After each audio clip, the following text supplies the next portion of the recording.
All right, welcome back to Project BLIT. And so we have the coilovers on, we have the wheels on, it's super low, it looks good. What we're doing today, subframe and diff bushings. Pretty common thing. Subframe bushings on these cars are super soft, moves around a lot. Handling and power transmission are sacrificed, so we want to change those out and make them nice and solid. So when you hit the clutch or when you turn, the subframe doesn't move around and the car feels way better, it's way more planted and way more fun to drive. The diff bushings, basically clutch kicking, driving hard, the diff moves around a lot and we just want to eliminate that movement. We use Delrin, so it's less noisy than it would be if it were aluminum, but it still does the same job. You clutch kick, the tires spin, good to go. All right, so pretty basic set of tools you're gonna need, 14, 17, 19, wrenches, ratchets. You're gonna need a couple of pry bars. You're gonna need a torch, BFH, big hammer, some chisels, and some patience. And you need a hacksaw or a sawzall.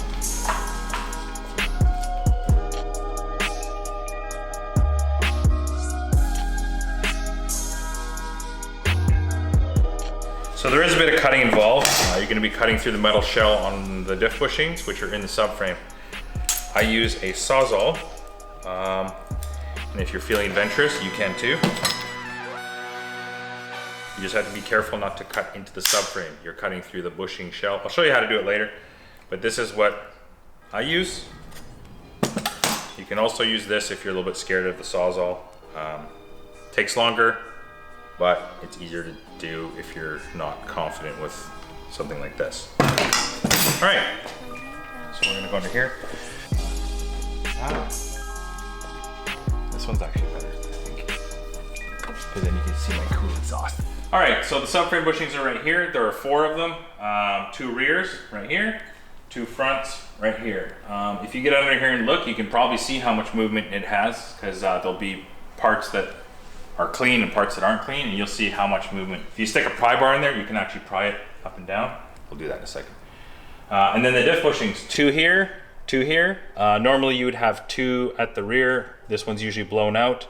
On the GX cars, there's only 1, so I ended up putting this in when I did the swap, just to help my diff a little bit. These ones are harder to take out. Actually, the diff is all kind of a bit hard to take out, so we're gonna show you how to do it the easy way though. So a lot of people do this by taking the entire subframe out of the car. Sometimes you paint it, make it look all fresh, put it back in. This is a street car. I'm not gonna do that. I'm just gonna change the bushings in the car. So we're gonna show you how to do that. It's pretty simple. You gotta take the exhaust off, take the drive shaft off. The subframe's gonna hang on the coilovers. So you wanna take the wheels off and stuff. We're gonna show you how to do that, but it's actually pretty easy to do in the car. So let's do it.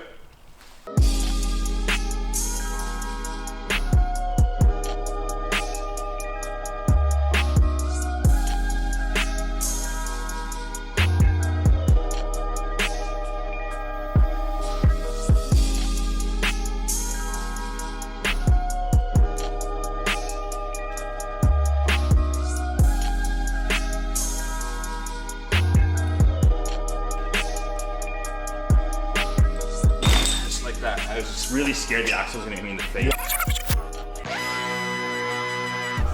Okay, so we've removed the diff, we've removed the exhaust, just freed up some stuff like the brake, the e-brake lines and stuff. So we're just gonna take the 4 subframe bolts down. Remember, the coilovers are still holding it up, so it's not gonna fall or anything. You will probably have to pry it down and wedge it in order to get the bushings out. So we're gonna show you how to do that. So yeah, this is the way we do it in the car.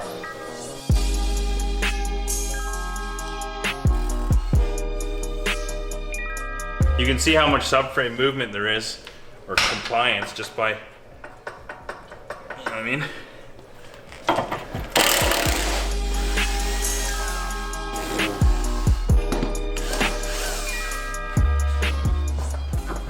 Yeah, there we go.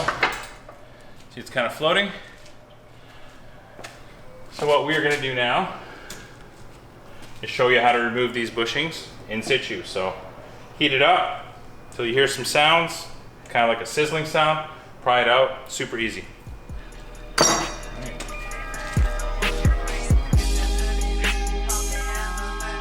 so we got our torch. We're gonna heat up around here. It's gonna start sizzling, and then we're gonna pry the bushing out. Now, obviously, you're working with fire. There's brake lines. I mean, the fuel tank's right there. There's all sorts of flammable stuff. There's all sorts of stuff that can melt. Use your head. Don't melt the brake line. You don't need to burn the rubber. Like, you don't need to burn the bushings out or anything. All you're doing is heating this up, and then the rubber gets soft, and then you pry it out. That's all you're doing. So you're gonna have your pry bar and a hammer to go in between here once it starts to sizzle.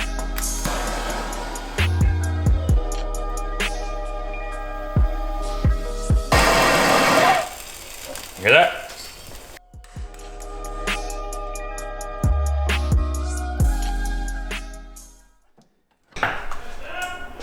Yeah, see, now you can see all you did was basically compromise the rubber to metal fit. They're just kind of pressed in there.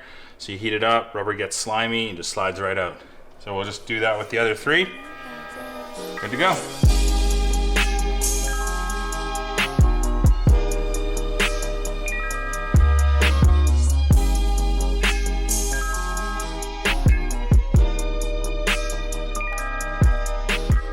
So this right here is the gas tank.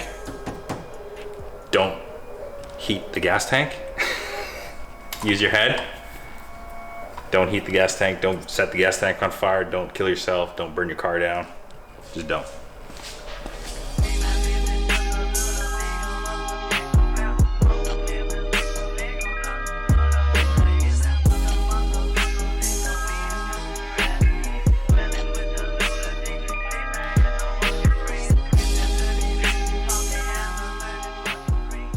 Keep in mind you're not using like an oxyacetylene torch. You're not going to try to melt your subframe. You use a heat gun. This is just like a really low flame. It's not super duper hot. As you can see, the paint's not even burning. Cool. Okay, so as you can see, we have the SERIALNINE rigid subframe bushings here. These are for the IS300, JZX110, GS300. They fit a lot of cars. Just check the website. So you get them. They actually have instructions on the back. So you'll probably watch this video.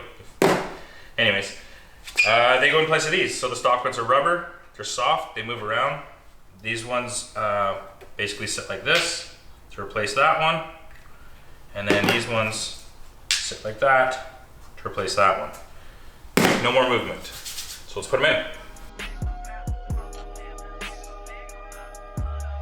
So we're gonna prep our bolts. It's imperative that you do this because you don't want to cross thread your bolts and you don't want to cross thread the chassis.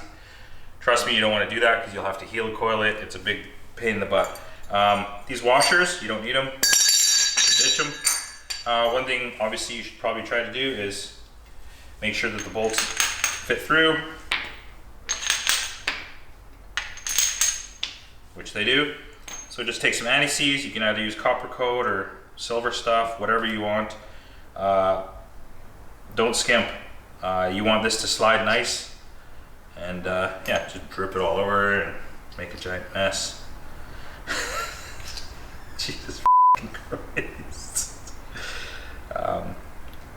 Yeah, the easier these bolts go in, the better time you're gonna have.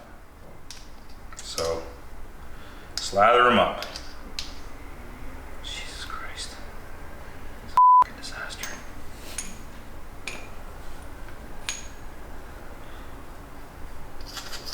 The shank, everything. Because the fit is very precise for the subframe to the bushings and the bushings to the bolts. There are discrepancies in the cars, and you will have to basically use the bolts to kind of pry them around, and it is imperative that they actually slide or rotate within the bushing. We'll show you how to do that in a second. We will show you how to up. Okay, so let's get our bushings. All right, so you're ready to put your bushings in. We usually take some like 3M Scotch-Brite pad or whatever, just to clean out the bore, just to make it nice and good for the bushings. Sometimes there's dirt and crud in there.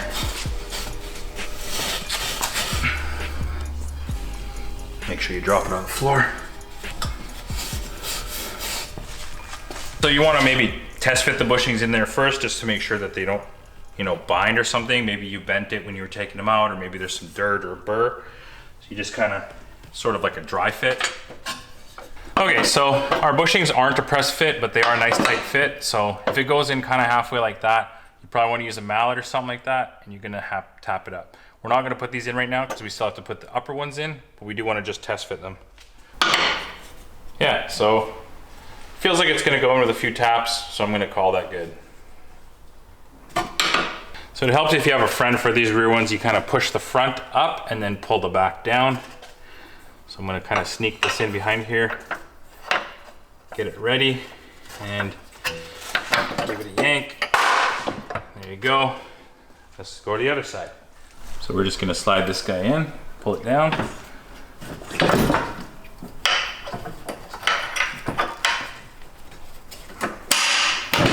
That's it. So now what we're gonna do is tap the front ones in, and then we'll lift the front up. It's absolutely imperative that you put the subframe up completely square. It can't be front up, rear up. It has to go up perfectly parallel to the mounting surfaces. So you're gonna probably need a big mallet to kind of tap it up, and maybe even a jack, and definitely a friend.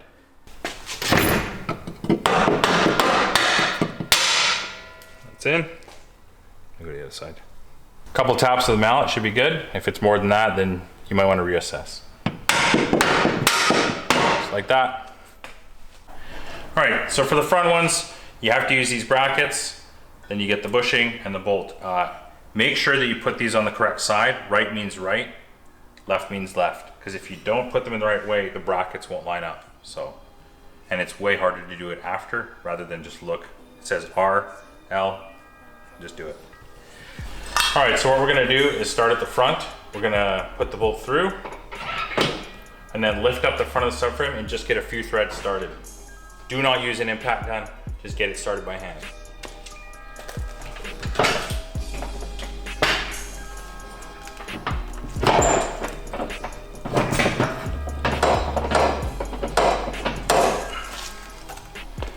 Just like that. Same thing on this side, bolt through, just get it started.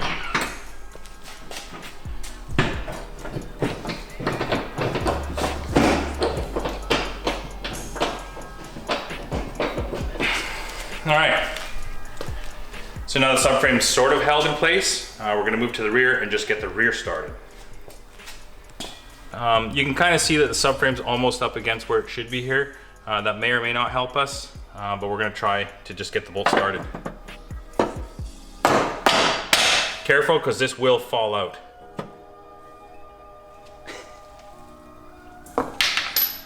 Onto your head. Like that. So we're started, move to the other side. All right, so same thing as the other side, put this side in, tap it up, get your bolt started. All right, so now what we're gonna do is walk around and tighten all the bolts just bit by bit. You wanna make sure that they're actually going in easily by hand. Don't use an impact. You will fuck it up. So let's go do that. Okay, so I'm gonna take my mallet, tap the subframe up where it needs to be. Take my ratchet, and I just use a palm ratchet, and then make sure the bolt's going in nice and easy.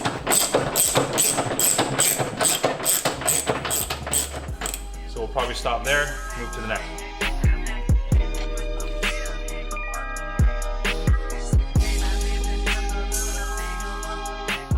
Before you get it tight, you might want to orient the rigid label to the outside if you want to see it in your wheels or through the fender or whatever. So you can just kind of tap it and rotate it. And that way you can see that it says rigid from Serial 9. Yo, by the way, this is the easiest subframe bushing install I've ever done. Like, it could not have gone better.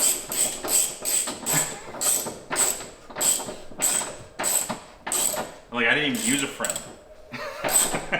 I don't need no fucking friends.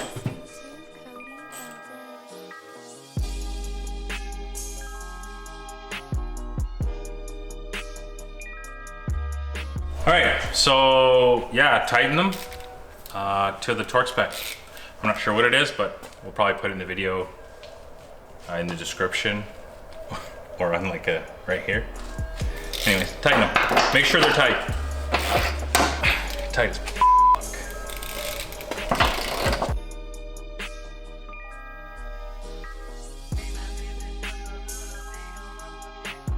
Now we're moving on to the differential bushing. We got all the subframe nice and tight, 127 foot-pounds, or just really, really tight.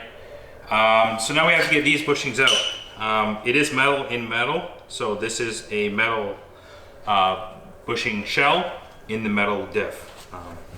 So we're basically just gonna use some chisels and go around the flange. Best thing to do is not bend it up right away. You want to get into the corner and just back and forth, and then hammer it out. Sounds really hard. It actually is, but you need to do it. So you just, like I said, they have a few little indents or reliefs. You want to start in there. So 1, 2, 3. Get into the corner of the flange. Don't bend it like this, because then you won't have anything to hammer against.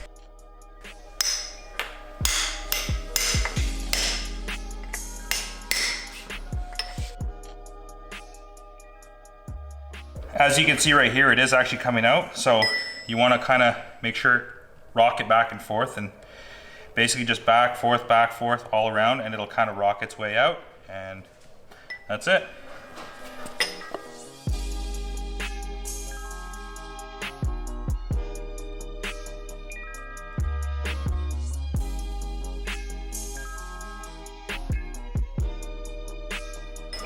And that's it. Now we just do the same to the other one.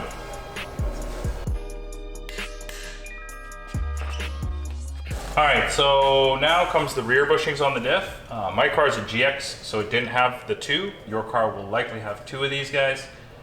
Liquid filled, it's gonna be a giant mess. So 2 ways to do it. One is you cut out the rubber with a brand new black Olfa blade, and then you can put your hacksaw through here, the blade, and then you're gonna slit this shell. Or the faster way is just to take the Sawzall, stick it in, and just cut it. That's probably what we're gonna do today, because we're experienced and we kind of know how to do it. But you need to be careful not to cut into the subframe, because that's not good. Okay, so as you can see, I've slit through the outer shell now, just up to the subframe, and I'm gonna hammer the back of it, see if it'll pop out. And that's it. Okay, so here we have our SERIALNINE rigid differential bushings. Like I said, they're Delrin, so it's a little bit quieter than aluminum, but it still does the same job as far as holding the diff steady. So yeah, as you can see, this one replaces this one, and this guy is replaced by these guys. So it's like that. So let's put them in.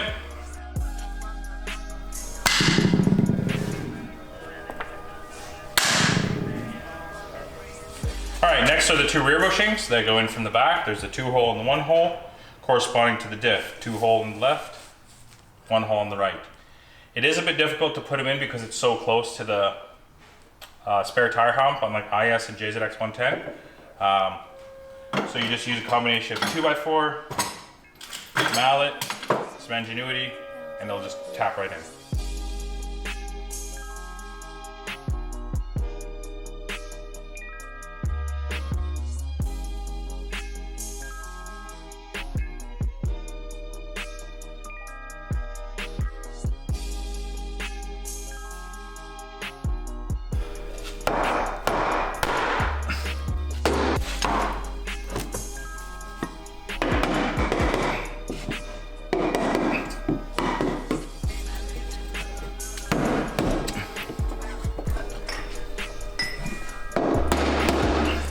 If you can't get it all the way in, just get it as close as you can. The bolt itself will actually pull it in anyways, so just do your best to get it in. Make sure the 2-hole one is perfectly vertical. There is a little bit of misalignment with the washer, but try to get it as good as you can. Let's put the diff in.